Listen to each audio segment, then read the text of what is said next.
Moi, je m'appelle Cédric Jeunat, je suis le winemaker du groupe et je m'occupe tout particulièrement de la marque Maison Castel. Chapitre 3, au-delà de la brume. On est arrivé un matin, on a suivi tout le bassin rhodanien, on a monté la colline pour arriver chez notre ami vigneron, 7h30, 8h30 du matin, et on s'est retrouvé au-dessus d'un nuage de brume qui couvrait toute la vallée du Rhône. C'est absolument magique. Donc le titre est venu tout naturellement. Alors, appellation Condrieu, une appellation emblématique des Côtes-du-Rhône septentrionales. Donc on est à une quarantaine de kilomètres au sud de Lyon. C'est une toute petite appellation d'environ 180 hectares qui a failli disparaître dans les années 60. C'est une appellation qui est passée en AOP en 1940. La survie de ce terroir est due à quelques vignerons passionnés dans les années 60 qui ont replanté réellement. Et aujourd'hui, on sent vraiment un engouement.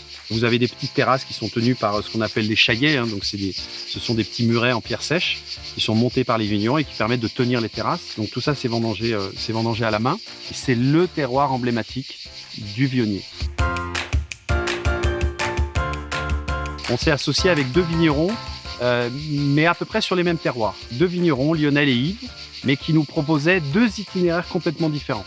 On a Yves qui va faire pousser un petit peu plus les maturités, qui va faire fermenter en levure indigène en fût, et Lionel qui va être un petit peu plus technologique dans son approche, avec des vionniers un petit peu plus frais, un petit peu plus tendus.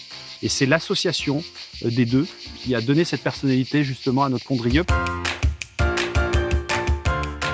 Ce qui est marquant, c'est cette puissance aromatique dès le premier nez, caractéristique du Vionnier, avec ses notes de fruits à chair blanche, l'abricot, la pêche, et avec ce côté très velouté du Vionnier, ce côté même épicé. On a même des arômes floraux très étonnants, comme la violette, et puis ce côté très généreux, mais avec des amers d'une élégance extrême.